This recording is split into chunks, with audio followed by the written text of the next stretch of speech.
Good evening, ladies and gentlemen. The mayor has called a meeting to order. Councilmember Kaplan, Here. Councilmember De La Cruz, Here. Councilmember Holloway, Councilmember Kelly, Here. Mayor Lindsay, Here. Councilmember London, Here. Vice Mayor Changer. Here. We do have a quorum, Madam Mayor. Please rise for the Pledge of Allegiance. I pledge allegiance To the flag of the United States of America and to the republic for which it stands, one nation, under God, indivisible, with liberty and justice for all.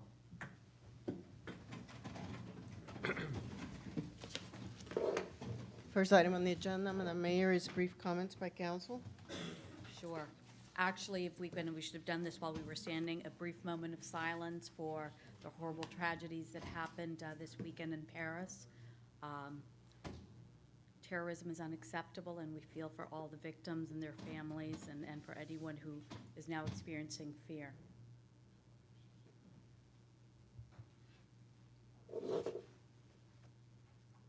Thank you. Thank you.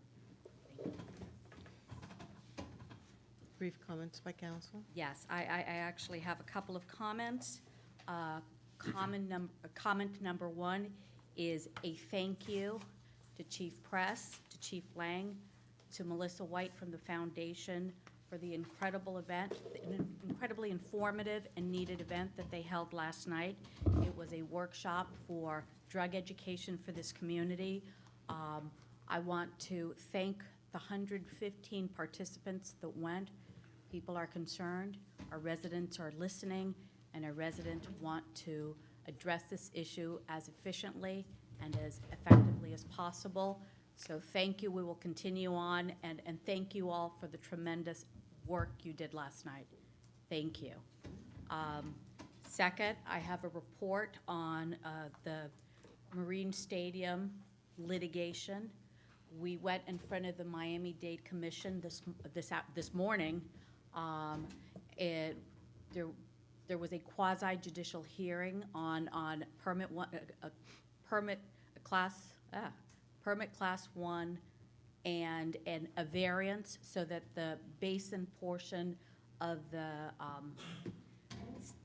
docks could be installed, and we were able to make good legal argument. The other side was incredibly well represented and very well funded. We had the opportunity with able counsel and many of the residents who attended to make very strong arguments, and there was a deferral of 1 month made by the commission. This is very important because despite the time pressures and all the external pressures that they were receiving from both the National Marine Manufacturers Association and the City of Miami, they were prudent enough to take a step back, and they identified that there's so many issues and so many problems with the process that is occurring that they needed more time to get legal opinions on many of the issues that our attorney raised. And again, this has been a process. It's been an odyssey. We have a lot to do. We are in a good position. There's all sorts of steps that we will be discussing without going into our litigation strategy. We are poised to do a lot of good, and it's exactly where we should be. And I know that, Jim, you wanted to make a comment as well.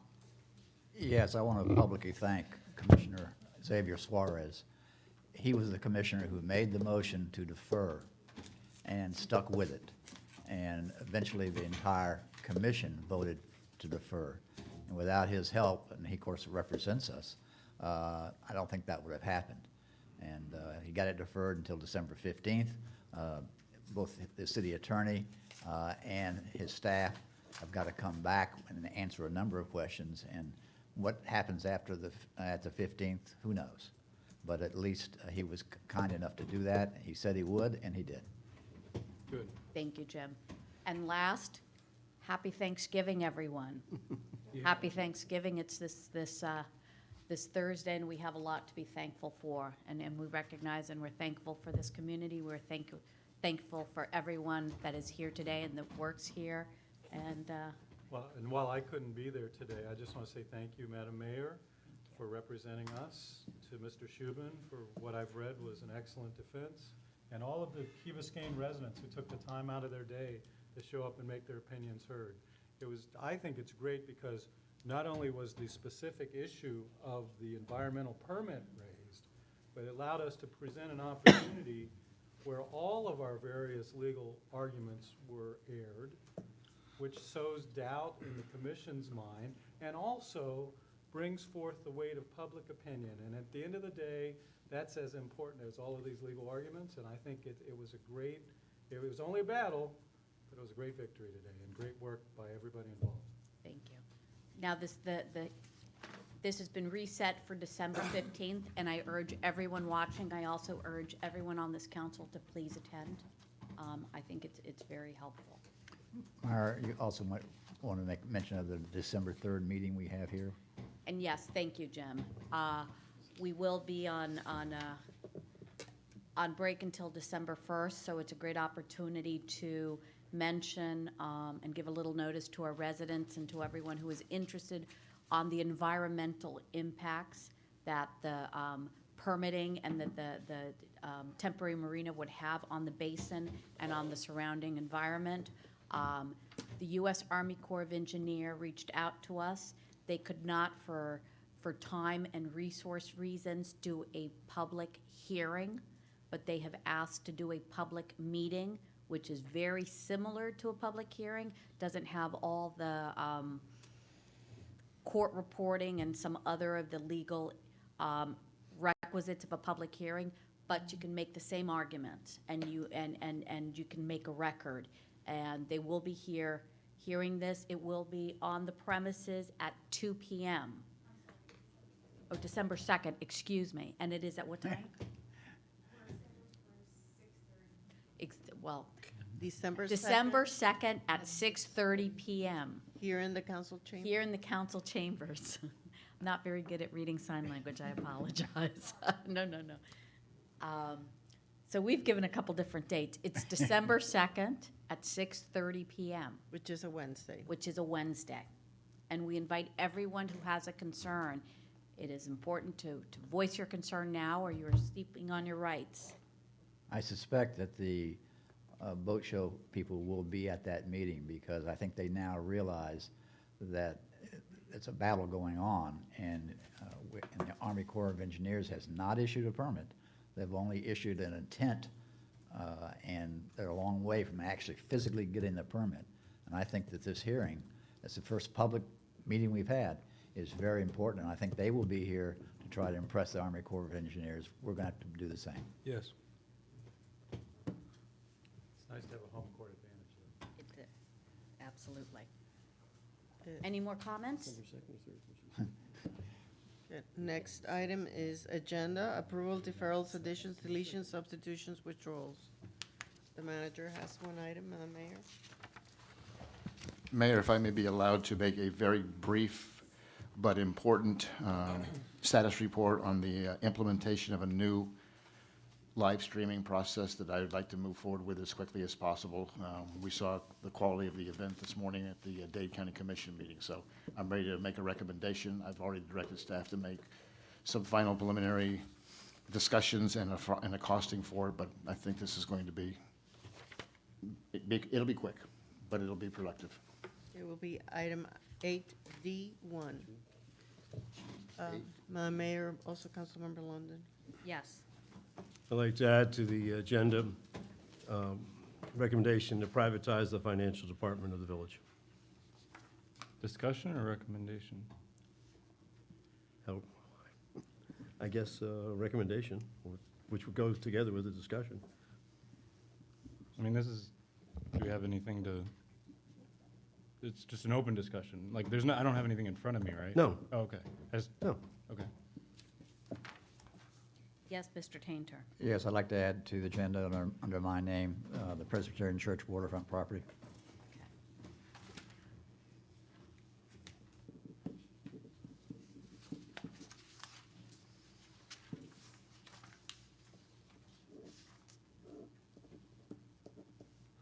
I'm not sure this is quite necessary, but it's a zoning hearing tonight typically not a time for public comment, but there's at least one gentleman here that I think wishes to be heard on a subject, so I'd request him being afforded the opportunity to do so.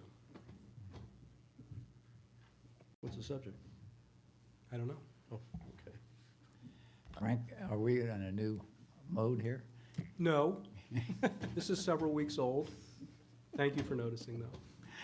Could not help but notice. Hopefully he didn't watch. Mike had a good idea, I'll tell you later.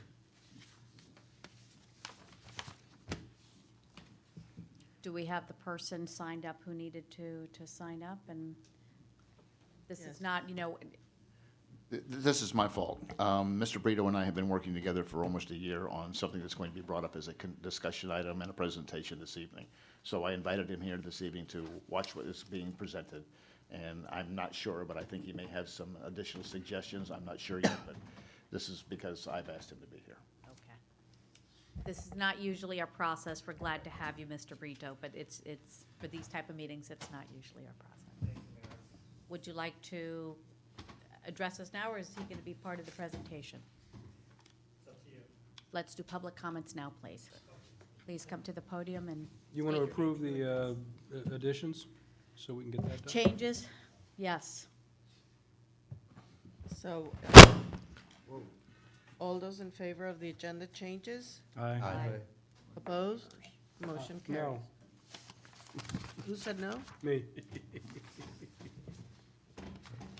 Still motion carries. I thought an agenda had to be unanimous, no? Changes? The agenda? No. Unanimous is for extending the meeting. Okay, And I don't- funding charities. fair enough. Mr. Brito? Okay, thank you very much for taking me at this time.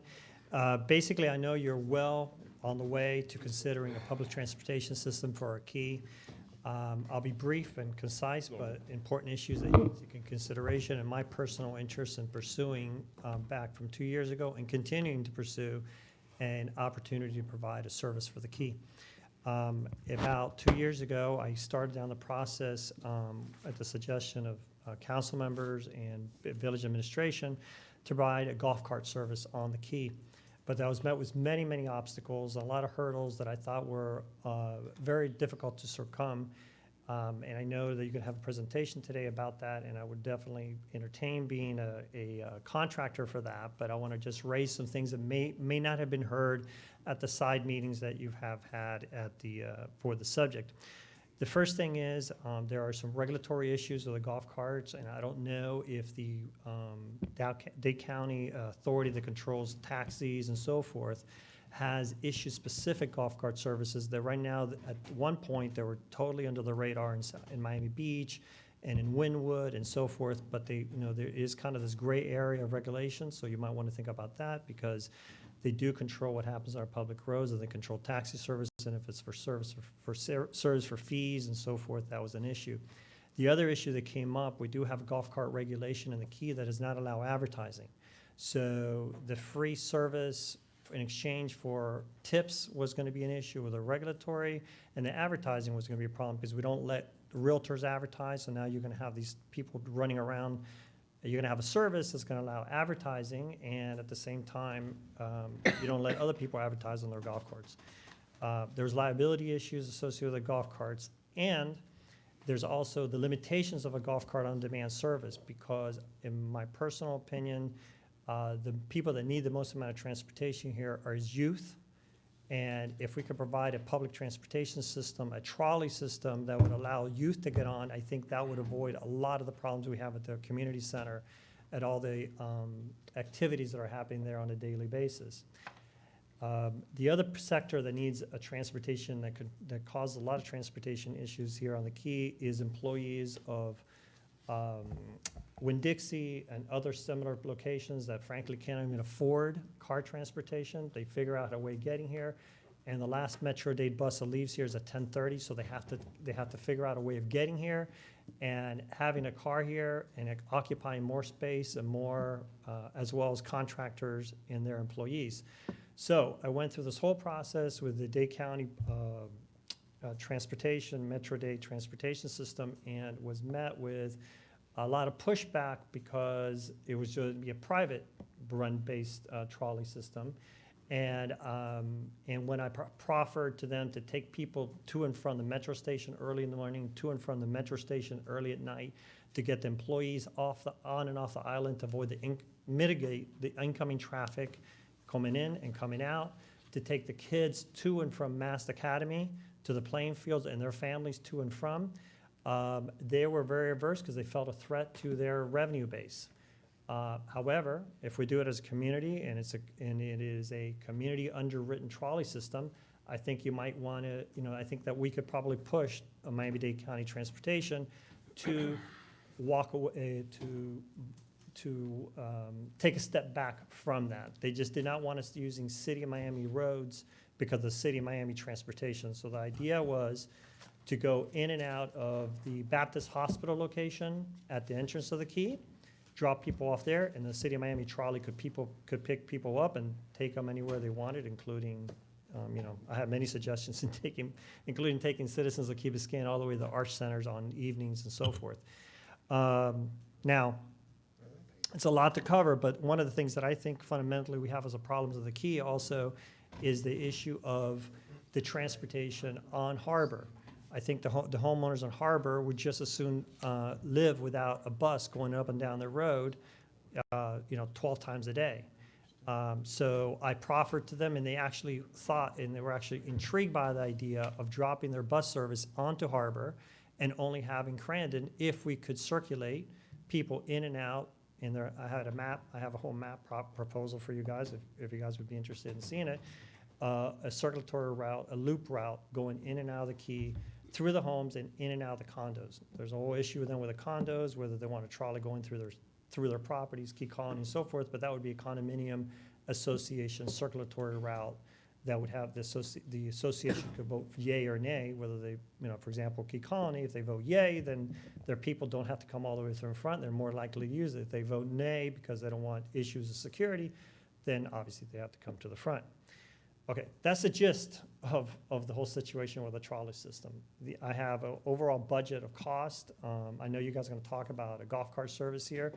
In terms of acquisition costs, and we're talking about double the cost of what you guys are probably thinking about on a 6-passenger golf cart service. A little more than 6%. But operating costs depends on the number of hours. My proposal was to run it 7 days a week. Parked them at the Presbyterian Church. The loops would start early in the morning and close at night, and have all the circulars meet right here at the village center, where the people would just basically take off and loop around in both directions on the island. Like I said, I can come forward with a full proposal on this, and if you guys want to entertain it, it would have to be a public sector, because I think with costs and everything involved, transportation tax would definitely be something that this village would have to consider. But as far as operations, I definitely would want to entertain the possibility of being the operator for that service and have, if you guys can agenda me in, I can, on a later date, I can definitely give a formal presentation to that. Thank you very much, Mr. Brito. Thank you. Thank you for the time.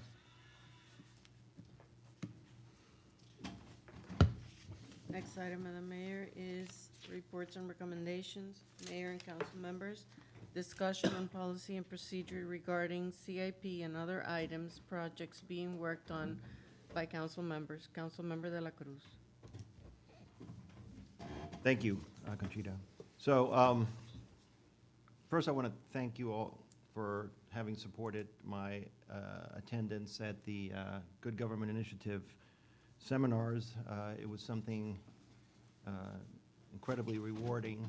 I wish that more of us could attend. I know that 2 other of us here on the dais have already done it. It'd be great if we could all have the opportunity of doing it. It was a really rewarding experience. I sent you all through Conchita a last chapter that Katie Sorensen asked us to read for our last weekend retreat. I don't know if you all had a chance to read it, but if you haven't yet, it would really be a nice thing for you to read maybe during the the holidays. As far as today's subject that I wanted to put it on the agenda, and I had put it on before, and Councilman Lunder wanted to be here and asked that we postpone it, and we did. It deals really with what I think we need to focus on going forward, starting January of this next year. I've been here for a year now. When I was elected originally, I ran on a platform that we needed to make changes in order to make things a little bit more freely moving up here. I'm not sure that we've done that. I think to a certain extent we're still somewhat dysfunctional, and I have some good suggestions that I'm going to propose to all of you and to the village of Key Biscayne. But I think I'm going to wait until after the beginning of the year. I think that it's probably a good idea to give us all the opportunity to think about this subject during Thanksgiving and Christmas time, and while we're on vacation and such, and give us all an opportunity to think of how we can all work together, because at the end of the day, that's what we should be doing, all working together and not against each other and such, and I'm as guilty as anybody else, for things that have happened up here lately, and I'd like to change that, I really would, and I think that it behooves us to do so as council members for this wonderful village that we're elected to represent. So, having said that, I just want you all to keep this in mind. I will, in January, the first meeting or the second meeting, bring this subject back up with some concrete proposals that I think will help us going forward. And thank you for the opportunity. Welcome. Next item is Key Ride Part 2, specifics of program and funding sources. Councilmember Kelly. Are we getting a PowerPoint? Not only getting a PowerPoint, you're getting a tag team PowerPoint, which is the best kind of. It certainly I is. wasn't aware that Peter is coming to set you up. Sorry. It's a song and dance, really. This isn't images of Movember, is it?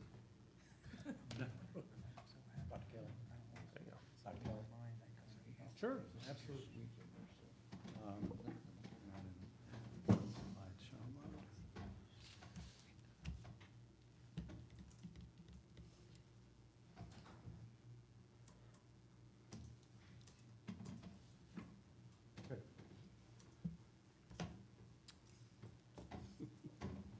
Key Ride Part 2. Free on-demand transportation through a public philanthropic partnership. And we've done a lot of research in the last 2 weeks and come up with some recommendations.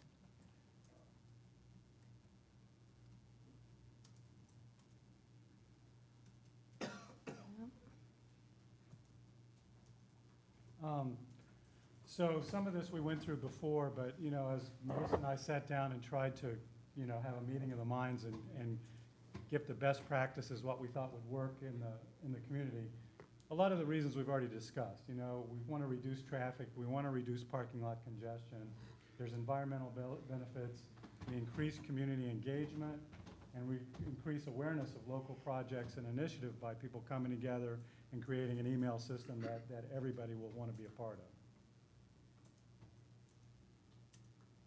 On November 2nd, the community workshop on mobility, the village consultant for transportation said 2 things that we really honed in on. He said that this is a unique community, as we're well aware. People will literally try to park as close as possible. So we have an entire street of golf cart parking, and they will double park on disabled spaces in front of where they're going. So they want what they want when they want it, is basically what he was saying. And he recommended an Uber-like on-demand system. And so Key Ride is a response to the reality of what our community is. We provide free transportation within Key Biscayne through an on-demand platform. It's a fun alternative public transportation option that helps residents easily get around the island while lowering traffic congestion and overfilled parking lots in our community. It's an eco-friendly platform that's 100% clean electrical energy. They use low-speed vehicles, trustworthy drivers, and the vehicles are wrapped with a clean marketing objective of the city's choosing, and there will be mounted tablet screen to display government-funded initiatives. There won't be any advertising as was parsed as a possibility, so that's not going to be an issue. So what are public philanthropic partnerships?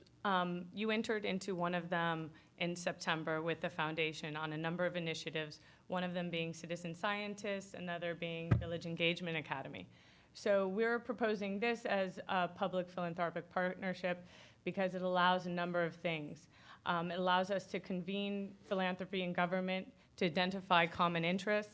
It allows us to communicate effective philanthropic partnership resources and investment interests to government constituencies, and allows us to build capacity to strengthen both sectors, so we leverage what we're both good at. And I think some of the confusion at our last meeting was because of my lack of understanding of what really was happening, that it wasn't just a council proposition, and it wasn't just a community foundation proposition, it was a true partnership. And once kind of Melissa and I wrapped our hands around that, that's how we were able to come together and really present something now that makes sense for all parties involved. Key Ride connects Key Biscayne residents with free transportation following a rideshare model. It's software that enables users to request free transportation services.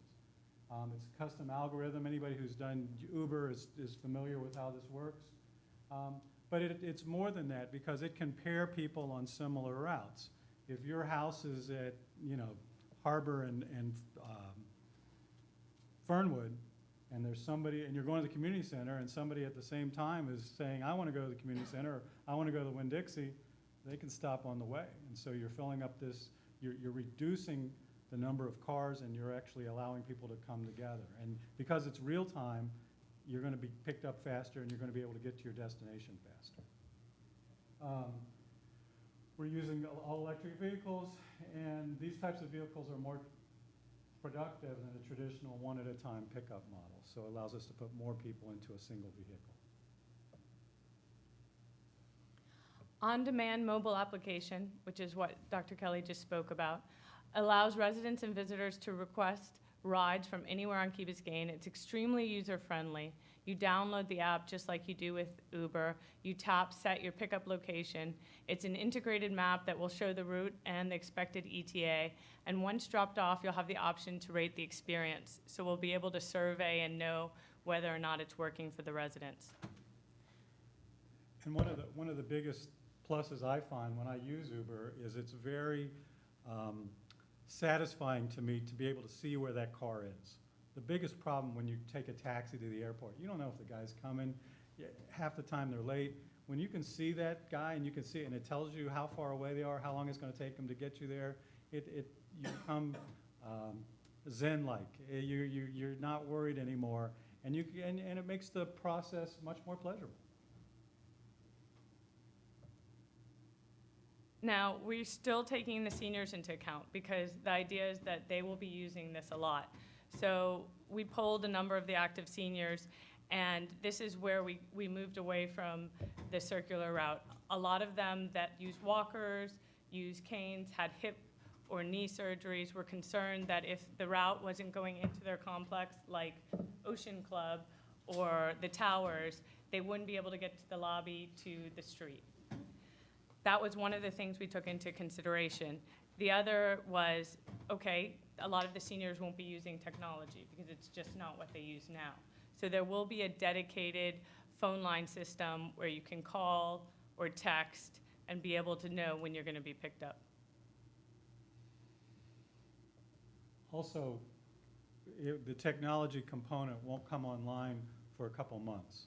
So everyone initially will need to use the cell phone option to call. And then once the app is up and running, then you'll be able to go to the app-based format. Why don't you talk about the So we proposals? received a number of proposals. We put in the three that we thought were the most worthwhile of looking at. The first one is not robust enough to really serve the community. You're talking about one car, so it's not even the low-speed vehicle. They couldn't meet all of the hours. Proposals 2 and 3 are low-speed vehicles. They differ on hours. They differ on price, obviously.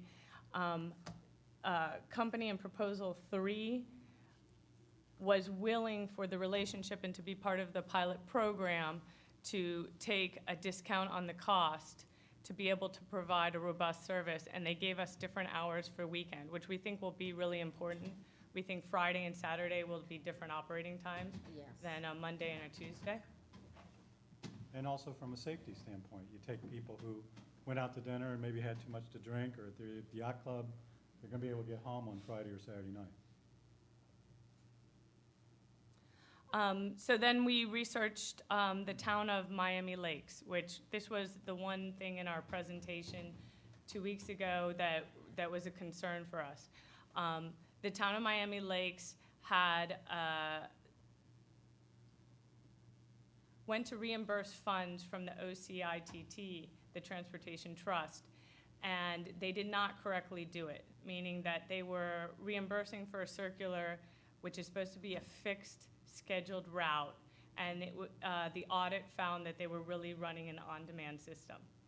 What occurred after that was a couple years of lengthy costs for attorney's fees, accounting fees. They ended up having to reimburse the trust with fines. And I can tell you from the foundation standpoint, this is not something we want to get in the middle of. We think that if you're going to have a circular route with a fixed schedule, you should do that.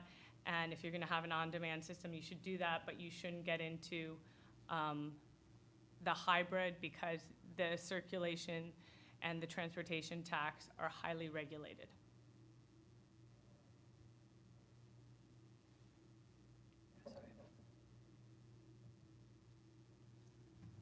So, bottom line, I know there's people on the council who are interested in using the transportation tax. I would be too.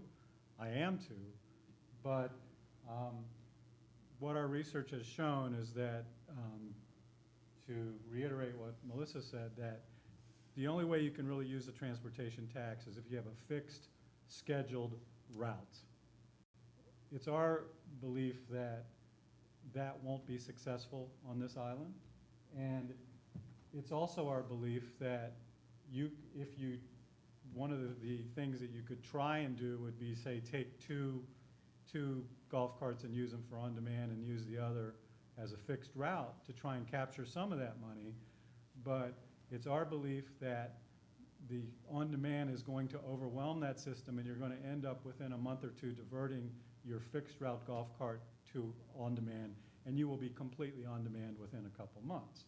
And so that's our recommendation, which is option A, and is to provide an on-demand service funded by a village line item, beginning on day one. Initially, it's going to be cell phone on-demand, and eventually by the app, as well as cell phone. Option 2, just to be complete, would be we would try to use the transportation trust funds for one of the 3 vehicles, use that as a fixed route until it was eliminated, and only bill transportation fund for that one vehicle for the amount of time that it was being used. But again, I think that's risky. I think you run the risk that they're going to say, oh, you were really just, cloaking it as a trolley when you're really planning on using it on demand all along. And from our opinion, that's not the way to go.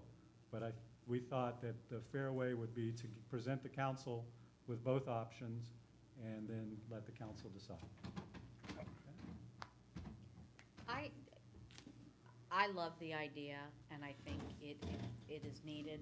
I have a couple of questions, though, that were raised to me and that have been part of a discussion. Who are we targeting as users specifically? And do we envision, housekeepers going from one side of the island to try to catch a bus on the other side? Do we envision a couple of people, and so I guess people were trying to identify what, challenges. What if there are a couple of people that decide, you know what, I'm not going to wake up and take my kid to school anymore, and this is going to be their on-demand transportation every morning. So this is what community residents are discussing, and again, it's what do we envision? What do we need limitations? Do we think that there's enough resource for, what are you thinking about that? My feeling would be anyone who calls, anybody who uses the app initially should get a ride. I think the goal is not to provide a transportation service so that nannies don't have to get their bus on Harbor Drive. They can now go to Crandon. To me, that's not the priority, but if somebody calls, they should get a ride. I've thought about kids. I think that can become an issue because suddenly moms don't have to wait in carpool anymore. They're going to have an incentive. Right, exactly. Who needs that line? But I think those are all things that you're not going to be able to legislate from the start. There's going to be growing pains. You're going to have to figure out what works, what doesn't. There's probably going to be peak periods where there's going to be a lot of demand. There's going to be slow periods where there's not. My biggest fear about this whole project is it's going to become so successful that next year we're going to be asking for a lot more money because we're going to need 6 golf carts instead of 3. I mean, I think it's going to be very popular. And actually, for some of the transportation, then we may want a circular. We may find that a circular would supplement. You can get to some issues like drop off for school by the hours of operation. You can get to others by legislation or rules. But I think that we should start and look at 6 months, having a presentation on what we're seeing with usage patterns from both the phone and the technology that comes online after 3 months, and then evaluate it at that point. It may not be successful. We may find that it doesn't work, Jim? When Dr. Kelly originally brought up the idea of having Uber on the key, I didn't think much of it, but the more he talked, more I thought that, hey, that's not a bad idea. I believe that we can have both and should have both. As you all know, I've advocated this trolley system now for a number of years. It is paid, it can be paid from that transportation tax. If you read the Miami Herald on Sunday, 27 municipalities here in South Florida now use a trolley system. And I think you're all familiar with what a trolley is. There's on Brickles and the Gables out in Doral and so forth. But it would have to be a fixed route. And my thoughts originally was that it would make a loop on Harbor Drive and Crandon Boulevard. And who would use it? Obviously the maids. We would get rid of the bus B. That would save the Dade County some money in their bus transportation by not having the B bus coming down Harbor Drive. And I can tell you, being a resident of Harbor Drive, I would be most appreciative if we got the buses off there, because not only is it a problem when you're driving, but they, as Ed has pointed out, they tear up our medians and our roundabouts. But it would be used by maids, or whatever you want to call them. I believe it would be used by students. I think about it, of their 4 churches on Harbor Drive, 3 of them have schools, the Presbyterian Church, St. Agnes, and St. Christopher's. Residents would use it to go to the shopping centers because it would go down Crandon Boulevard. It would obviously stop at the community center, so if you wanted to take the trolley system, you could do it. But I think there is a need for what you all are talking about on demand, and I think we can have both. I don't think they're mutually exclusive at all, and that's something that definitely works within the transportation tax concept too. So I mean, I think our proposal is to do on demand, but you could come up with a separate proposal and a separate vendor and a separate type of vehicle to all accomplish the goals that you're looking for. Right. I mean, the key is with a fixed system, trolley system, is it ties into the bus transportation system of Dade County, i.e. there at Crandon and Harbor. But I was interested, I never had thought about it, what Mr. Brito brought up. You know, we hadn't thought about even maybe running a trolley down along the causeway. When I leave every morning to go to work, I'm amazed at how many people are coming onto this island every morning to work. And of course, when we go home at night, the traffic's the other way around. So if we can help relieve some of that. Fix that with a boat show. Yeah, right, exactly. You know, so I think that both can be utilized. You know, one, the fixed trolley system won't cost us anything. You know, we don't buy the buses. You have a vendor that supplies them, supplies the drivers, and they charge accordingly. But I think that what Dr. Kelly and Melissa are proposing is something that we definitely should look at. The cost, that's another matter, but I think it's a decision that we need to make as a council as to which way we want to go, or maybe go both ways, which is what I recommend. Offhand, If there's not other questions, I'll sit down and we can have our discussion.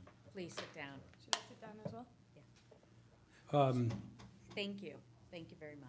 whether or not the same vendor could be used for a circulating trolley on the island seems an open question to me. If the vehicle, if the low-speed vehicle for the internal circulation is right for on-demand, seems that it would be right for circulation as well. That doesn't take care of the causeway, which is a great idea.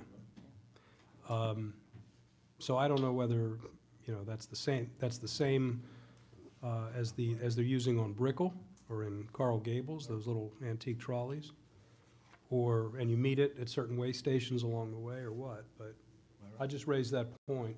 It could be the same vendor, in other words. Ed? I think it's a good point you made, Jim, and Mike and Melissa, I think did a great job presenting it.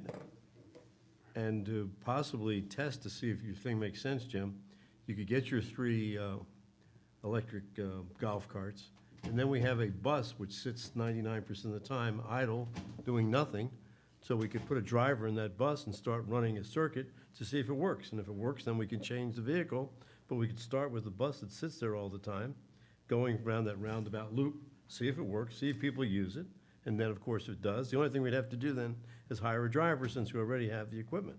And I understand we have a part-time driver some days of the week, so this way we could make a regular route, run the thing. If it works, great. Then we incorporate an electric vehicle or whatever else we do, but we test the thing, see if it makes any sense. So you have the 3 electric vehicles doing your Uber on-demand service, and you have your 1 bus, which just makes the loop on a continuous basis. If you could get a causeway trolley down to Metro Bus and to Metro Rail, I'm just talking to start with, just to start with, see if it makes sense, see if people use it, just go around the island first. You can always expand it later, but I see what you're saying. I'm just saying, go around, see if there's a demand for it. Best way to find out is try it. No capital investment, just hiring a driver full-time. Dr. Kelly? I'd like to make a motion that we direct the manager to enter into a public philanthropic partnership with Community Foundation to fund an on-demand low-speed vehicle service. Second. Do you want to discuss this further? Yeah, does that mean we're going to go get bids from different providers, or we already have them, to find out what it's going to cost us on a regular basis and what the contract terms are going to be? I mean, how many people have we talked to so far? Locally, we've spoken to 4 people. I even called a vendor in Jacksonville to find out if they could do the same thing here. So all told, 4, 5 if you include Uber, who said no. So we have the proposals. The foundation would get reimbursed the same way we do it now, so it'd be a line item. We'd have to submit all of the invoices. We'd have to follow up and do a report on how it's functioning. But we actually have them. I've contacted a technology consultant to help me on that end, because I want to make sure that the technology piece is functioning correctly. So we feel like we're in a good position. But yeah, I think you mentioned, was it 27, somebody said 27 communities now have trolley services of some sort. So I guess I don't like to reinvent the wheel every time. Should we contact those people, see who they're using, and see if the people that are providing services to other people, and if they're satisfactory, are they interested in providing service for us? We can do that, and I actually would think it'd be suggest an interesting idea for what you suggested as well for having the circulator too, so we can do it for both. Thank you. Yes, Jim? John, wouldn't we have to go through a formal RFP on this? This is the foundation. The foundation is handling it All now. I'm doing is the same thing we do with other relationships with the foundation, that is reimburse them. While she's up there, I would like a recommendation, if there is going to be direction to the manager, for which proposal that the council is going to be proposing that we look into and bring back. There were 3 different proposals with 3 different line items. I think I propose going, if everybody accepts it, getting the 3 carts, and then using our bus initially for circulating. There's a motion now. The motion that I made did not include using the bus or doing Correct. I think to me, that's a separate item. And it's a laudable item, but it's a separate I item. think we could follow up with that. Could you make two as another separate item. motions? And One item at a time, but And just to that give is a the little bit follow-up. more clarity, I think Melissa's done a great job. She's gotten proposals, she's checked out prices, she even has a donor within the community foundation who's willing to donate a little bit of money to this. So it is truly a public philanthropic partnership. And I think that the manager can find the money necessary, which was, for proposal A, which was a purely on-demand system, that can be done right away without RFPs, and because the foundation can get this up and running right away. So I think, it's something that we can do quickly and cost efficiently, and it will be a big help for the community. Are we talking about a 7 a.m., 7 p.m. option? The proposal was 8, 8 a.m., that was proposal number 3. The proposal number 2, which was the less expensive one, was 8 a.m. to 8 p.m. with different hours for Friday and Saturday. So you don't want to do it for school? Well, I think with, which is a separate item, I think with Ed's idea of the circulator, we can start the bus with a school pickup and a circular route, and then go through CITT with that and see how it is. And Right. I'm more than happy to contract some of the other cities that are using the trolley services. The motion on the floor is to direct the manager to enter into a philanthropic agreement with the Key Biscayne Foundation. Period. correct, Right? for an on-demand system. for an on-demand system. Can I just clarify? I was telling the manager, we might be able to modify our existing agreement, so could it be enter into a new agreement or modify our existing agreement with them? Just To add the site to line add item. it as a scope, And yeah. Sure, Just that's whatever's fine. easier. If that makes it easier, Yeah. Exactly. that's fine. So all those in favor of the motion? Aye. Aye. Opposed? Motion carries. As an add-on, can we direct our local lobbyist to try to see if we can get CITT funds to fund some of this? There is a CITT workshop on December 11th, and I have asked Anna DeBarone and myself to go. We're going to argue very, very strongly for some changes. This is a unique community. Absolutely. This is we have a significant amount of money that they're threatening us to take away from us, and I would certainly hope that we could come to a compromise on being able to spend that on our benefit, because there's no other of those 27 communities that have the one road in, one road out situation. So yes, sir, we're into that. Thank you. Thank you. Thank you, Theo. It's not public comments, Michelle. Sorry. Yes. Yes, Jim. I'd like to make a motion that we ask the manager to seek proposals for a circulatory fixed route, similar to what Ed's talking about, that would be paid by the transportation tax, and that we see what other communities are paying, and come back to us with that information as to a circulatory route with a trolley system, which would complement, I think, what we just passed. I don't think it can be in the partnership. I think it's going to have to be a village matter in order to get that CITT money. And we certainly could try what Ed suggested with the bus, just to see how it works, but it's worked in 27 other communities, and maybe incorporate some of the suggestions that Mr. Brito made. I'll second that motion also. Well, I would question if it works. I mean, have you ridden it? I don't think anyone in this room, quite honestly, has ridden a trolley.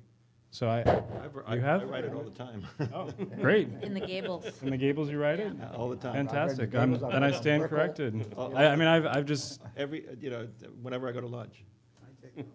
great. Theo, if you read the article on Sunday, it said every community that has that trolley system, it has exceeded their expectations, their ridership, it keeps increasing, and the key is it all ties into the public transportation system.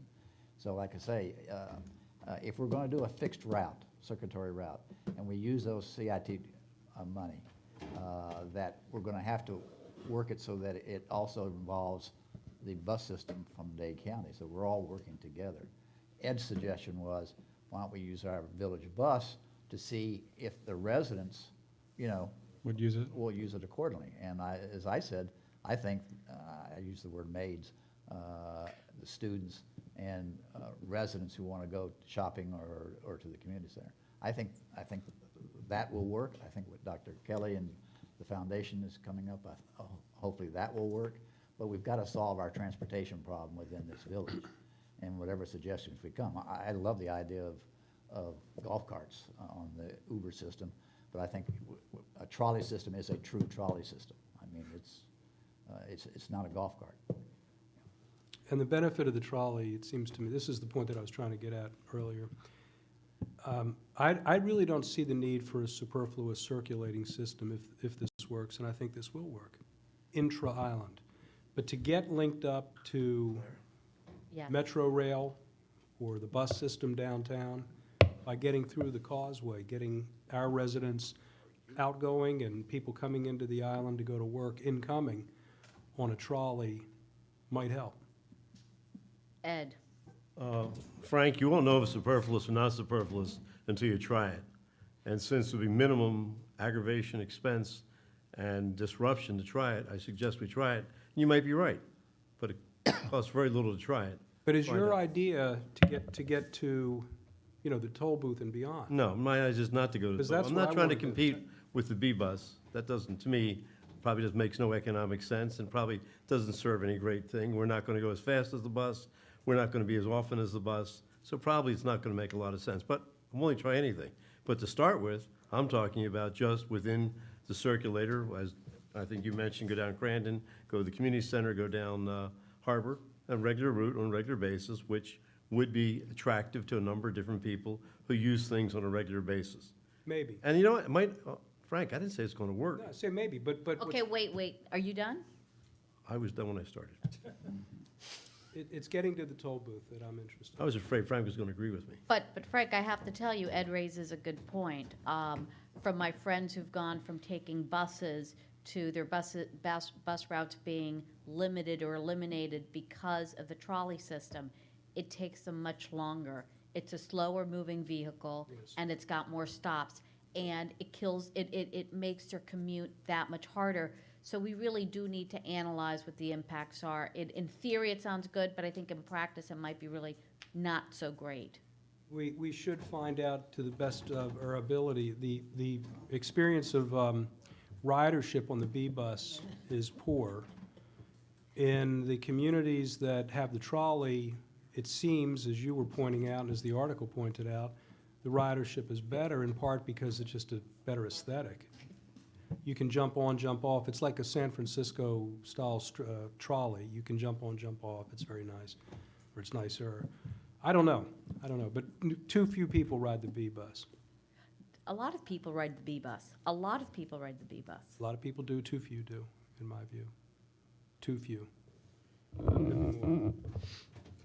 Just start taking pictures. We have a I- motion on the floor. Nope. Yes. Madam Mayor, Yes. we have a motion on the floor from Do I have a second on the motion? I second it. Councilmember De La Cruz. The motion is to Direct the village direct the manager. manager for to find out about a circulatory fixed route paid by the transportation tax, like a trolley system. It was Let's made see what he by brings. Vice Mayor Tainter, Let's see what he brings. right, and seconded by Councilmember De La Cruz. Please call the question. All those in favor? Aye. Opposed? Motion carries. Next item, Madam Mayor, is privatized finance department. Councilmember London. Thank you, Conchita. Basically, I look at the village as a business, and I always have, and maybe I shouldn't because I've been told government doesn't run like a business. It's slower, it's more wasteful, it's this, it's that, and I just don't accept that. So, and I see what are the similarities, what are the differences between a corporation and a private business and and the government.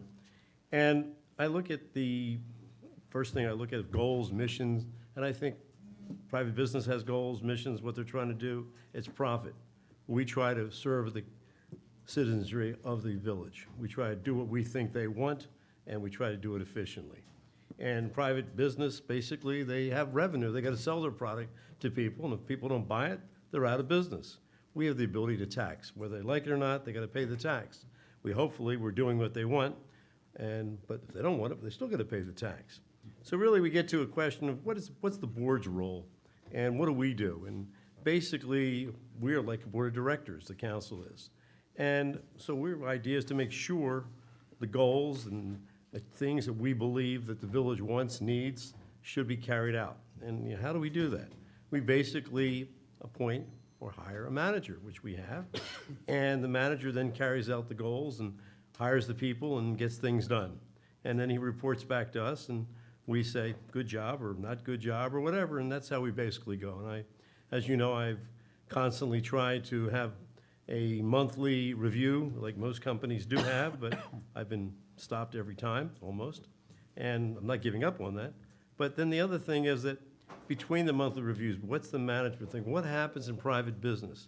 And basically, you have a CEO who reports to the board, and then you have a CFO who reports to the board. And the CFO basically has a dual role. He reports to the board, but he works with the CEO. CEO, in this case, is the manager. And basically, he works with the manager, he helps the manager, but he also is looking out for the board's interest in the operation, financially and budgetarily. Because what is the major control we really have? Budget. We say, hey, here's the bucket of money, and here's how we want you to spend it. And he comes, but how's that really happen? It usually happens, the manager comes to us and says, here's what I need to spend on these various items. And basically, we usually rubber stamp it. A few changes, but basically, it's a rubber stamping thing. If we had a CFO who reported to the board, then basically, the CFO would be working with the manager, with the department heads during the year, changing things, coming back to us, and making suggestions, and we would then accept them, not accept them. And I believe that we would have better control, financial control, as well as managerial control. Basically, the manager is managerial control, the CFO is financial control. And so as a result, the CFO should not report to the manager. It doesn't happen in private business, it reports to the board. So getting done with that, we say, well, where are we today? Well, how are we organized? Well, basically, we have 3/4 of our operation is privatized already. We have 2 people who are private contractors who take care of the bookkeeping and accounting, who used to work for, I understand, the CFO who was private, but who died, or I think that's what you told me, Mike. So, and then we have one other person who is private, and she supposedly advises us on finances and bonds, et cetera, et cetera. And then we have one employee who is the chief, for lack of a better word, financial officer of the thing, or financial department, or however you want to call it, but it's really no department, it's basically one person, and the other 2 people, like I say, are independent contractors, and the third person, which is Lourdes, is the independent contractor. We're spending about $319,000 doing this right now. We spend $115,000 for the bookkeeping, $50,000 for Lourdes, and our employee gets $155,000. So a total of about $319,000. And what I'm suggesting that we do is that we privatize the entire operation, not have a piecemeal thing, but the CFO would be in charge of bookkeeping, the accounting, and the finance. And they would provide the employees or whatever is necessary to carry out that function and report to us. And I believe this is a much better way of managing the financial function that we have today. So that is my proposal. That's my, they want to discuss it. I think I brought this up before. We bannered it about. I think before you liked it. I'm sure tonight you won't like it, but I think it's a good thing. That's basically it. Yes, Frank. I don't like it. I didn't think you did. You did before, though. You did before. I acknowledged the logic. I grasped the analogy to the private sector. In thinking about it further, I mean, two principal thoughts, and then I guess a question of order that I'd like to bring up.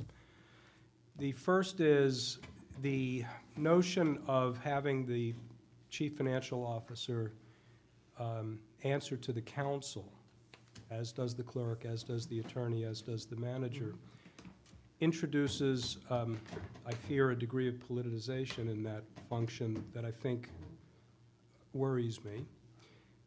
The second part is, I think that all of the accounting, bookkeeping, reporting functionalities that you described as our goal are being achieved now, and I feel like it ain't broken, and we shouldn't fix it in what I consider to be a radical change that is wholly unnecessary.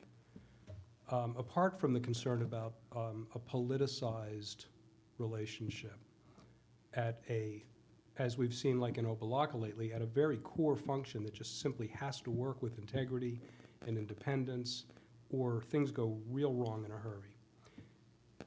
Those are my gut reactions, but my point of order is, I guess, threefold.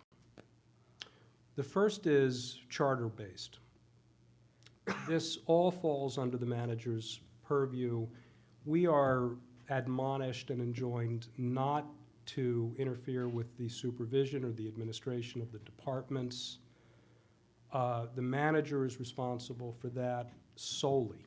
So says the charter.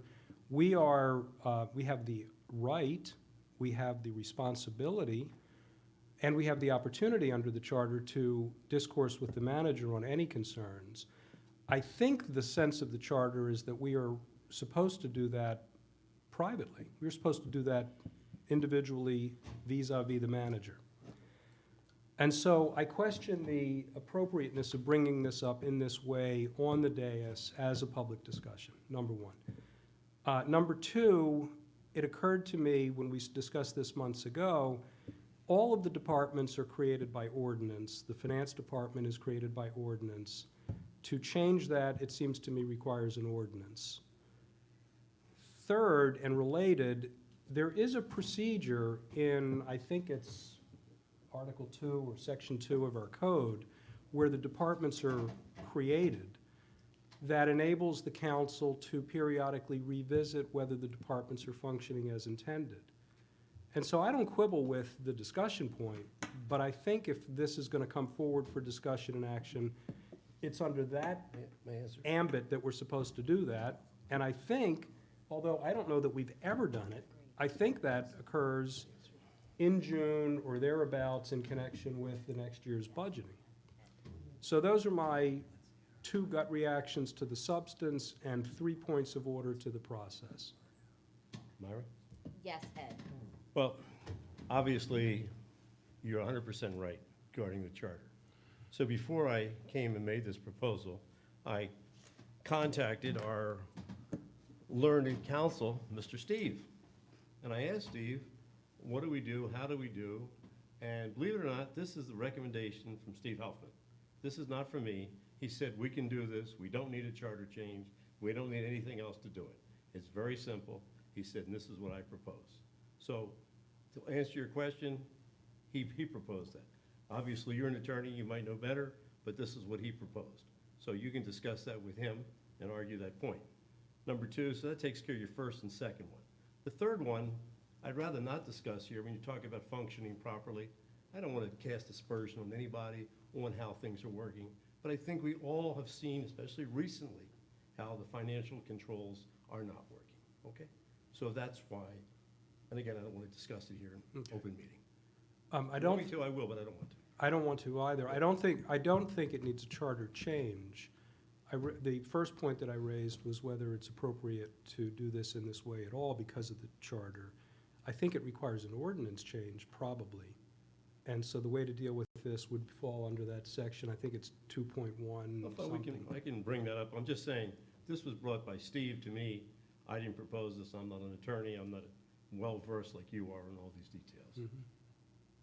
Dr. Kelly. I have to say that I see merit in many of the arguments that were put forth. And I think despite our improvements in my time on the council in terms of our analysis of the budget and the line item additions that we've added to the budget, and it's definitely a more detailed, accurate document than it once was, I still find a lot in the budget process, the CIP process, even the checks and balances of what's written versus what actually happens. I find it lacking at times. And I worry that we're not as accurate as we could be. And I think having another set of eyes that reported directly to us, I mean, that is the checks and balances in a corporation that keeps the CEO from doing things that the board might not want being done. I understand we're not a corporation, but I see merit in it, and you know, I don't know what our next step would be, and I don't know if there's you know, enough support on the council for it, but I just want to say that I see merit for a lot of what Ed is talking about. You know, Dr. Kelly and I agree with you. We've made some incredible strides in terms of how our budget is set forth, how clear it is, how much more detail there is. Ed, 4 years ago, you would have blown a gasket. You don't think I'm Okay. blowing gaskets now? Well, you should see, you would have blown a gasket. That there's the controls, there are many things that we've done that have improved this process tremendously. And I mean that. Dr. Kelly? I agree. Okay, you were not, but we'll pull some old budget so that you can have some fun. Great. So, Something to do so tonight. no, I'm just saying, there have been incredible strides. Good. There's also been, in terms of the audit that we have, where when I first came on this council, there were real problems with reporting. And that's been completely turned around. And Dr. Kelly, I think it was you who suggested that we get an internal finance director because you were not happy with the turnaround and the accountability and all sorts of issues. So you raise great questions, but my question is there a better way to address these issues? Is there a more efficient way to raise these issues? I think we need to explore that. I think that's what I'm proposing, Myra. I think that basically, I'm not trying to reinvent the wheel. This is a system that works for years and years for companies, and you can say, well, we're not a company. But you know what? We have the same responsibilities, even more so, because we don't have shareholders. We basically have residents. And basically, we are responsible to those residents, and as we would be to shareholders or to owners. And the CFO system, reporting to a board, has been tried and true by almost every corporation, big and small. And so now the fact that it's not done in government doesn't mean it's right, because government normally is inefficient, and government normally has financial problems, which, again, private companies don't have. So I can't see why we shouldn't get better and have a CFO. Well, I think we all believe that we can get better and it's work in progress, and we agree with that. And I think to some of your arguments, government accounting and reporting is different than private, so let's not confuse that. It could all be improved, but it's not the same But again, standards. you talked about Not the turnover. same I'm sorry. standards. And Jim, and then Luis, I'm Can sorry. I just answer one thing you said? Yes. You talked about the turnaround. Now we had good turnaround. I remember the first year I'm on this council. I'm not Excuse me, sa- we had our annual report, I think it was in June, that it ended last September. It wasn't a year old, it was only 10 months. Now, you called that good? And then we had these accounting firm auditors get up here, oh, you do a great job, and I mean, it's such a bunch of crap. All they're trying to do is flatter us so we keep them. We're doing a lousy job, or they're doing a lousy job to get our numbers back so late. It made no sense to me. It's And- history, not accounting. And you're right, but that's apples and oranges. They were our independent auditing firm that we need to by law use. And now the turnaround was poor, but that's not what we're discussing today. And that, we can change the vendor, but we need to go outside and do an independent auditor. So that's apples and oranges. They have to have the input And- from us. And Jim? I think Ed's suggestions have merit. I think, Dr. Kelly and some of us agree on that. I'd like to, look into it more. I definitely would want to hear from Steve Helfman himself, who unfortunately can't be here tonight. But I'd also like to hear what John thinks. He is our manager. I don't mean to put him on the spot, but his thoughts about changing it to where we have a CFO that reports directly to council. John, do you have any comments, or you want to remain silent on the issue? No, I have plenty to say. And I- Louise, you will be next. And I was going to ask, should I sit back and wait until? Can we have Mr. Dela Cruz speak first, and then you can speak? That's fine. No, I mean, it's okay. We can hear, John, I'd like to hear what he has to say also. I mean, I By the way, I'm not blindsiding myself. No, and I was going to make that. I happen to agree with a lot of things that Ed is talking about, and that I'm just discussing. Dr. Kelly has espoused, and I also think it's a good practice to have independent advice to the council as opposed to going through the manager's office. I mean, I don't know how other communities do it, and I'd like to find out about that. But I don't think it's a bad idea to definitely look into this, and certainly to find out what our attorneys have to say about it. I don't know if this particular one is ready to talk about it, but I know that Steve did some studying, right, with you. He's the one who came back with it. Yeah, I mean, I can play Steve tonight. But Steve and I spoke about it, and actually the concept is, just like the council does on a lot of different circumstances, would be to hire a person or a firm as not an employee, but it would be like a consultant, and there would be a contractual relationship between the village and this individual or firm who will report to the council. So that would be the relationship. And that's what Steve, I believe, told Councilmember Lund. Exactly. And to your point, and your point as well, and then John, I'm sorry. No. One of the things is that, and I'm really just processing this information, but I do want to point out that finance is different. The principles and the responsibilities of a finance department in doing the financial component is different than the budgeting. And that's something I think, Luis, you probably recently learned that at Good Government, and how for small municipalities, frequently those responsibilities are joined, but they are incredibly separate. And so maybe what we should be doing, a thought, is we should be outsourcing the budgeting. Can I answer? Yeah. Well, basically, the CFO would be responsible for both. He would be responsible for both, even though basically, I guess now what happens, and you correct me, John, if I'm wrong, Eric, Chuck, Todd, they have a budget. They go to John, they discuss the budget, and they wind things up, accept things, don't accept things, and then it's presented to us.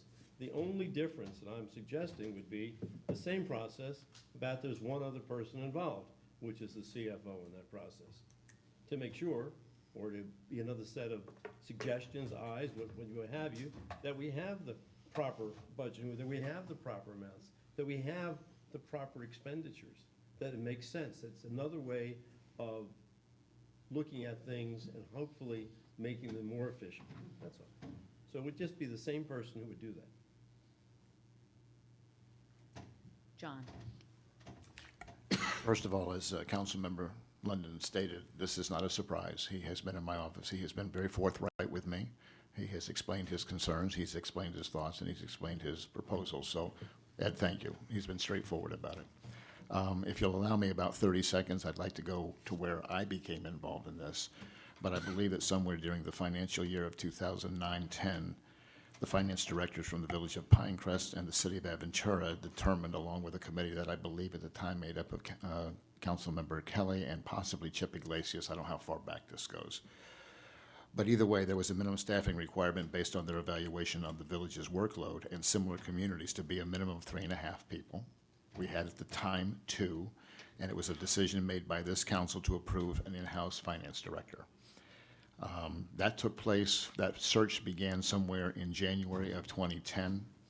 That search was not completed for that finance director's position before I took the position as village manager in 2011 in September. I took the seat and I filled the position based on the recommendation on May 12th, in May of 2012. So I am acting currently, that's the consensus of council, as was directed back almost 4.5 years ago. I heard a comment made, and Dr. Kelly, I always respect your concerns, and if you'll allow me 2 or 3 minutes, I think that I will be able to tell you that and show you that your concerns are real, but they're really concerns that I also have. The current finance department, the way it's structured, has prepared 4 budgets. All have been compliant with state statutes for trim, certification, and maximum millage levying. And these calculations, including the recently completed 2016 budget, were approved by the state.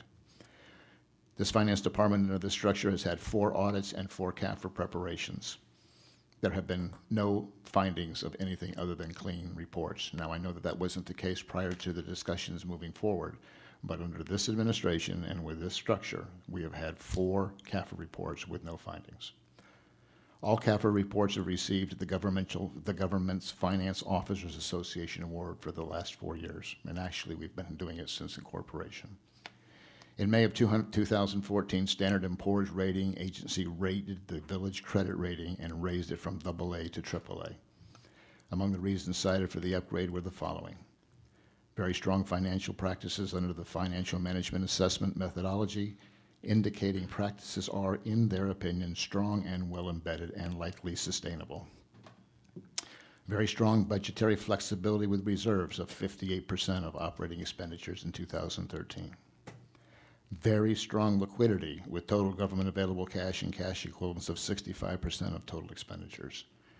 And strong budgetary performance with a 12.7% surplus for the general fund. And again, this allowed us to have our rating increase from AA to AAA. This administration and this finance department has implemented the use of purchase orders, which has made the accounting process much more efficient.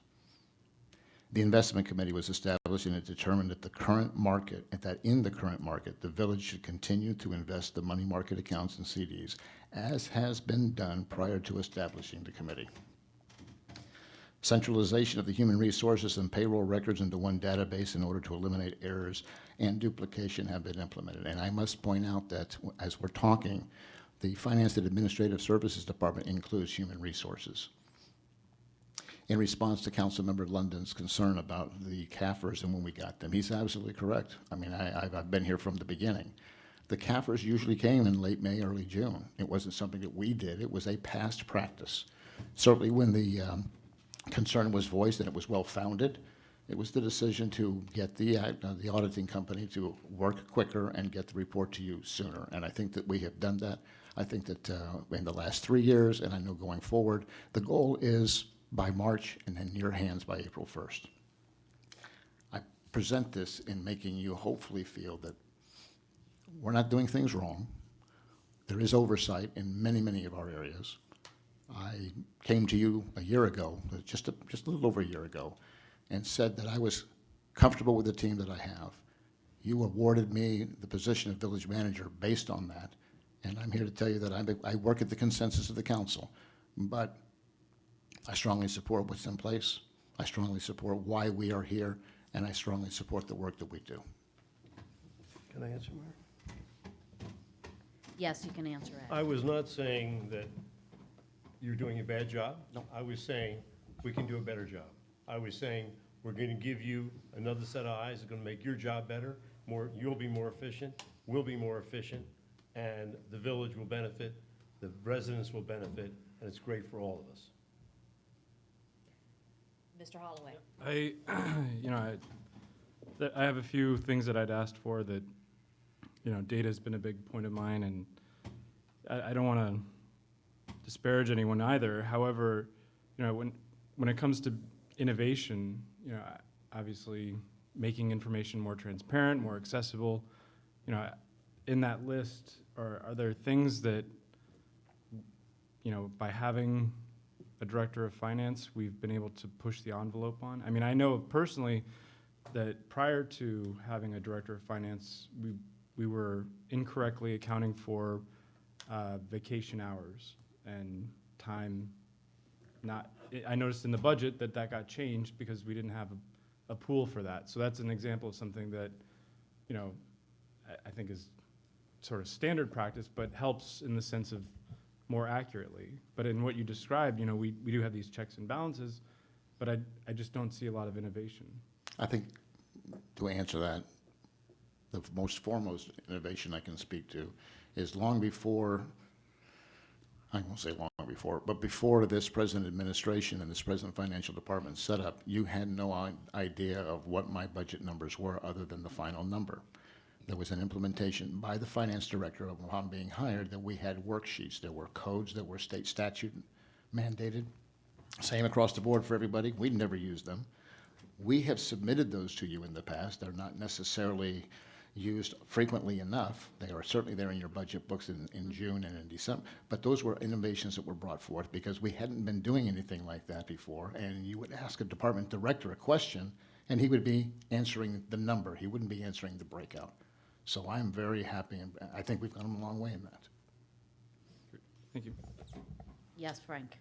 If we want innovation, if we see things that are not working well enough,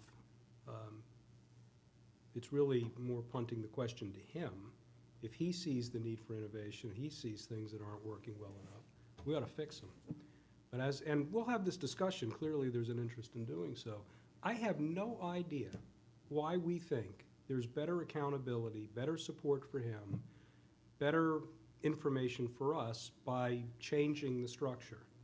I don't see anything wrong with the structure. I have no idea why the change that you suggest correlates to improvement. Maybe we'll find out, because we're probably going to have the discussion. I just don't get it. I think there's a complete fallacy in this conversation. I think it's all to consider. These are all things to consider. I think, I know I'd like to speak to our attorney independently and do a little more research. And I appreciate you raising this. We always want to improve. But I need to you've raised so many issues that I want to Well, be basically, able to what I think really about want to know, this. do we have support to go ahead? So if we need an ordinance, I can come back with the ordinance or anything else. I mean, can we take a straw vote on the council? I'm not ready for an ordinance. I think I didn't there's, say you're ready for it. I'm talking about a straw vote to see what kind of support we have going forward. That's all. I think there's a whole lot of education, at least I for didn't ask me. for that. I just said, No, you don't have my support. I know, Frank, I would be really upset if I did, okay? So, what I'm really I saying. might just, Okay, guys, So, please, no, I mean, I love civility. Frank, but God forbid he would agree with me. sometimes I do. No, then I'll change my mind. Right. But anyway, all I'm saying is that, can we, Is that what we need to do? It has happened, Councilmember London. what, sweetheart? You both have It's my agreed. passive-aggressive strategy with it. So basically, can we take a vote to see who's in favor of this thing going forward? Or who wants to just say, forget it, keep it the way it is? Well, that's not where I'm at, so you can take that vote. Well, but I'm just saying, basically, how does everybody feel about it? That's all. I mean, I've voiced my opinion that I think I need to do some of my own personal research, because I want to know what we can get, what we're bargaining for. Okay? Okay? So you're not for it or against it at this point in time? I need more information. I'm not for it or against it. Okay, at fine. this Well, point. can we just go You've down raised the some list? great issues. Yes, Jim. As I said before, I believe Ed what he's talking about has merit. I think we ought to look into it further. And so I don't see any problem looking into it further. I agree, but he's asking for Well, to I've start got the drafting opinion. an No, ordinance. No, I'm asking your opinion, that's it. Mike? You know, reading the council, I don't see the support to do something tonight, but I see a lot of interest amongst people in learning more about it. I think a potential vehicle to further that process would be perhaps each of us speak with Mr. Helfman individually, and we could bring back a draft ordinance that would be a springboard towards further discussion. I think that might be a way to go. Theo? I agree. I'd like to see proposals and. I don't want to kill it, I don't want to approve it, you know? I'd like to discuss it further, and I don't think we need the legal context, obviously. Sure. It also would be nice to know, we can't be the only community to have thought of this, and there probably are some communities that do something similar, and, you know, I'm always get a little leery when we start reinventing the wheel when governments have been around for such a long time. And I would also like to see things like job descriptions for the different positions, because it may be that there are even more alternatives. And there are definitely, even back when I was doing the research for the creation of a finance director, there are innovative things that are being done which we do not do. One of which is some communities have their village checkbook online. Oh, yeah. And you can go, any citizen can go online and see what every dollar is being spent for. I think those things are awesome. We discussed We that. do I think, have it, but yeah. it's in PDF, so no, it's almost impossible to find. You know, we need to make it, you know, more Yeah, transparent. it should be searchable. It should be very easy to sort and dissect. Jim, Steve's firm represents a number of municipalities here in the South Florida area. I'm sure you could answer some of Dr. Kelly's questions about what other municipalities are doing. You know, it never hurts to find out. Why don't we have another discussion? We can have a draft ordinance or whatever Steve thinks we Speak need. to Steve, put together, you know, the proposed ordinance that we can discuss and we can talk, Okay. you know, And- about it. and- and Each of us send talk. some perspective on what other communities have done. I'd go further. I'd say speak to Steve, speak to John, also Yeah, speak get to different everybody. models of different job descriptions so that we know, because, you know, part of the lack of innovation may be us. My question will be different. My question will be, if we were to do something like you proposed, what would it do for us and our functionality that doesn't exist right now? Obviously. And that's absolutely fair and a great question. We agree. Well, then I'll change my mind. Good. Okay. Next So item? then we will bring this item back at a future council meeting for further Right. discussion? Okay. The next item is Presbyterian Church waterfront property, Vice Mayor Tainter. Yes, I don't want to carry this on forever, but I'd like to have, that'd be tonight, a discussion in regards to the Presbyterian Church waterfront property. I've read, you know, what Conchita has sent to us. I've read the minutes that she has sent to us. There has been no real discussion by this council whether or not that is a piece of property that we might want to purchase. And I think it behoove us to do that. What I don't want to happen is what happened with 202 Sunrise, where, you know, we made a proposal, you know, it did not have the consensus of council, you know, and it, you know, it made us all kind of look bad, quite frankly. And I do not know how the members of this council feel about this particular property. I expressed my concerns. I'd like to know what other members, you know, feel, but I think we need a discussion at the council level as to whether or not we want to proceed in regard to that waterfront piece of property. I think we're all in favor of leasing, acquiring wherever we can from the Presbyterian Church for playing fields. I don't think there's any difference on that. But I think there is a difference in regards to this waterfront property, so. I think Dr. Kelly wants to respond, and then I also have some comments. I had some time to think after we had the discussion, Councilman De La Cruz, the last meeting, and as you know, and as all of you know, there have been still very preliminary discussions. we're at the point in those discussions where we're looking at term sheets. And one of the things that I thought, and I expressed last time, was that we really will not be able to negotiate the individual items of this process from the dais. But these terms are available to everyone, and I encourage you to speak with the manager, speak with Steve Helfman, and you can look at the terms of what's being discussed. And I think it's a great way for people to understand what's happening, not feel left out, but at the same time not try and conduct the negotiations up here, which I think will doom that process to failure.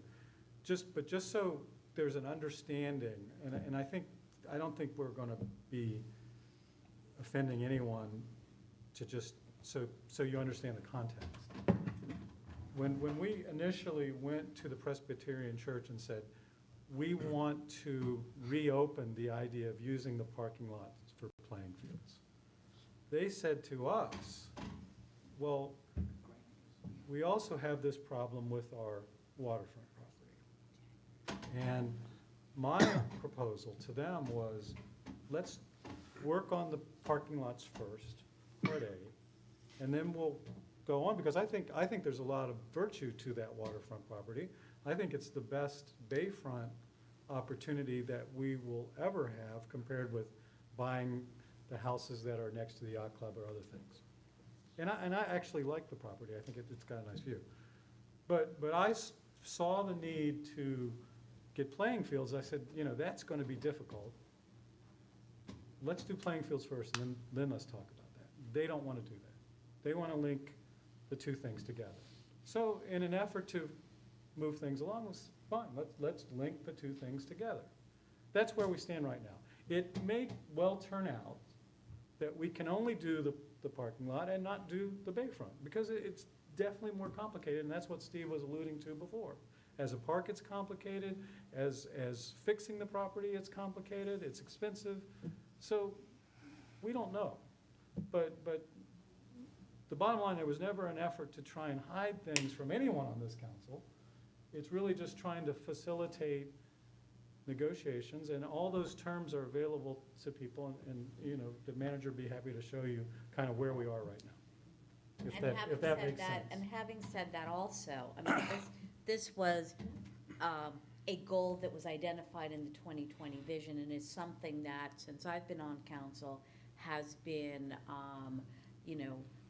has come back several times from the community as an aspiration. So the Presbyterian Church initiated this. They came to us. It is completely conceptual in nature, and part of again, they wanted to do it as part of, as community service for the residents. They think it's woefully underutilized, and it's something that's worth pursuing. We haven't made that analysis yet, but it's not even ripe for analysis, I think, is the challenge. Yes, Jim? I don't think y'all did anything wrong, but as Feels like we did. It feels like we're being accused. No, No. What Lewis and Ed and myself said is, we didn't know anything about it. No one approached us with term sheets, and so we kind of got blindsided. I haven't seen a term sheet. So I certainly can get together with the manager, and he can show that to me. But And by the way, it's not purchase, it's lease. Right. And as Steve Helfman said, he didn't think it was going to go anywhere, as Dr. Kelly pointed out. I thought that was premature too. Right. I mean, that's his opinion, I mean, there's more people than He doesn't Steve have a involved. vote on this council. Right, right. I mean, that's, part of that is why I didn't appreciate him speaking to specific terms. It's a negotiation, and you can't negotiate from here. And just because we may be diametrically opposed today doesn't mean that we can't find common ground tomorrow, but you don't know till you sit down and talk. And the way to sit down and talk is with a term sheet that kind of outlines where we stand, and then the give and take of a negotiation.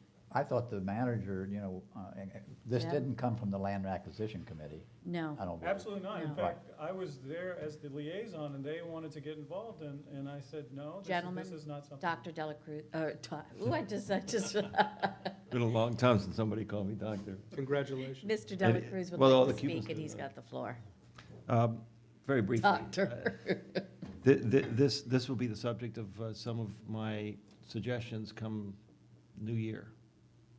Well, we look for, So- we anxiously await your suggestions. I think I'm going to, to help this process along with some suggestions. And I think you're all probably gonna, some of you will warm up to them, some won't, like normal, and we'll figure out if we have consensus.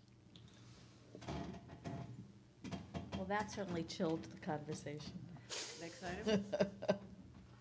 Next item? Yes. Village Manager's Report, Status Report on live streaming process. Just very quickly, if I may, listening, watching, being a little behind, I know and I've known and I'm on it. I'm recommending, and I'm actually taking it upon myself, and the proof of the pudding was this morning. We've looked at a company called Granis that does video live streaming and on video on demand. And under my purview and under the amount of money I can spend, I've gotten into a contract or a discussion for $875 a month to bring forth a brand-new live streaming process for the village that will be up and running for the first meeting in January. And what sold me on this today was the fact that we could watch the Dade County Commission meeting on our cell phones. It's that clear, it's that quality. They are used in many municipalities in South Florida. And it's time to move quickly, and I'm sorry that YouTube is only going to have that 90-day period, but I will have your first meeting up and running with this new system for live streaming in January. Thank you. That's great. That concludes this. Motion to adjourn, Chair. Motion, the meeting is adjourned. Good, Granny.